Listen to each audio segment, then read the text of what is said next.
Hi, I'm doing my presentation on Johann Heinrich Pestalozzi. His theory was he believed every person should be able to learn and be given the opportunity of receiving an education.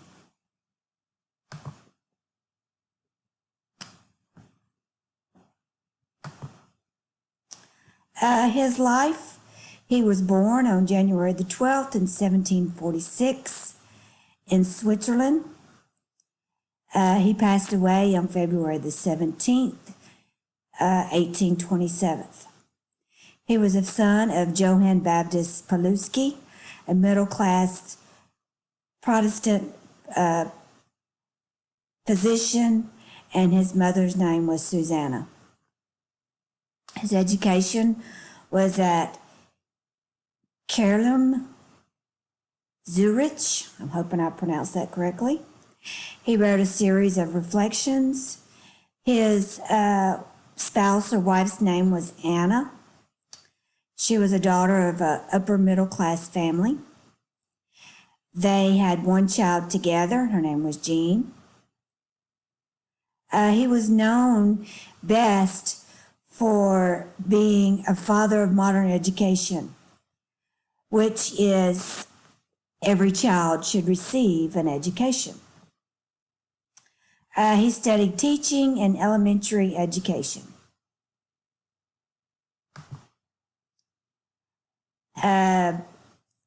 His education details was a career in development of educational theory. Development of Pawlowski's educational theory is closely tied to his career as an educator. He was influenced by Albert Einstein. He wrote a book titled The Evening Hours of a Hermit. He also published 4 stories titled,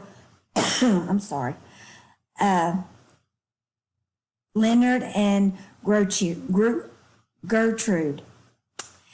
He was put in charge of institution for orphans. He was offered a teaching job for 5 and 6-year-olds, and he did so well that he was offered a mastership in a second boys' school where he continued his educational practices. He was referred to as the milk human kindness or father of the poor. His theories led to the foundation of modern elementary.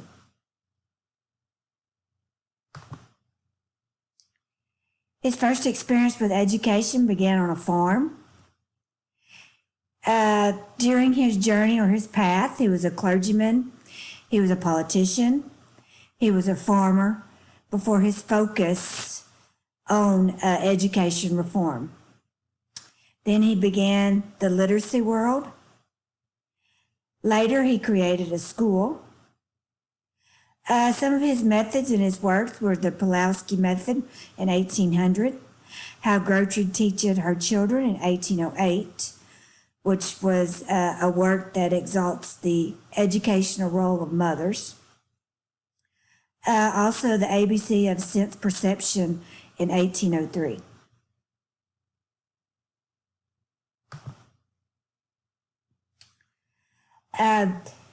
This should be done, he believed this should be done at home, where the mothers are the instrument or the teacher to improve their child's education. He believed children should learn their sounds of words first, which I agree. They have to know the sounds that letters make before they can put them together and make words. I actually teach my kids that in my classroom now. Adults should act like mediators and let the children explore. He had three important areas: his philosophy and educational theory, encouraging intelligence, moral and physical development in harmony with each other. The second was the Pawlowski method, using sensory learning through object lessons. And number 3, using activities, trips, and nature studies that mirror children's image. Let me get this to move down.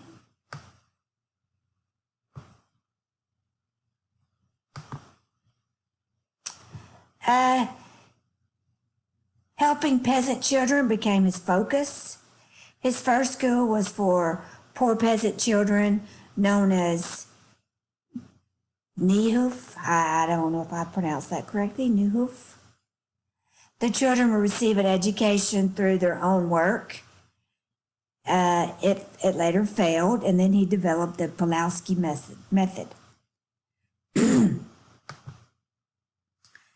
Some of his career, his higher education was at the Collegium Humanitas and the Collegium Carolinum, where he specialized in languages and philosophy. He founded several educational institutions. His theory was that every individual human being could learn and have the right of an education. He believed that education should develop the powers of head, heart, and hands. I'll explain that to you in just a second. Some of his principles, he followed these methods of teachings, beginning with the concrete object before introducing abstract concepts, began with the immediate environment before dealing with what is distant and remote. Begin with easy exercises or activities before introducing complex ones. Always proceed gradually, communicatively, and slowly.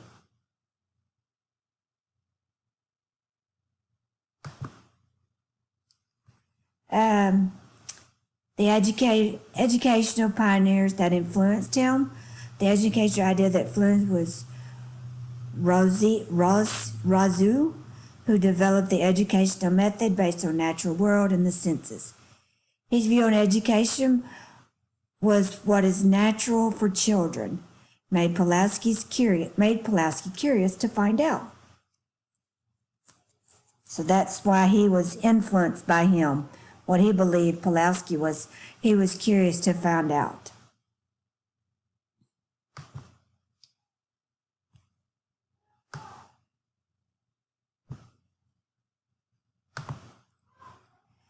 His ideas were used in establishing natural school systems during the 19th century, and his influence among educators continues to be great to this day. He developed 2 phases of instruction, general and special methods. General method is teacher create a secure school environment. The special was forming clear concepts from sense impressions. The whole child approach that emphasizes the development of all aspects of a person, including the head, heart, and hands. The heart is empathy, the head is supportive evidence, and the hands is take action. He fought to make it possible for all students to be given equal opportunities. The career development of education theory, the development of Pulaski's educational theory is closely tied to his career as an educator.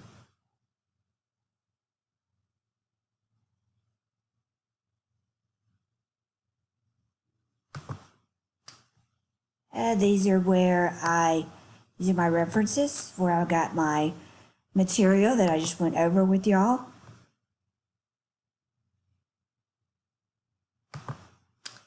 And this is a quote that I found that I thought was interesting. Whoever is willing to help himself can be helped by no one. Whoever is unwilling to help himself can be helped by no one. That was a quote that Johann Pulowski said in 1951. My name is Alicia Neely, and I hope you enjoyed my presentation.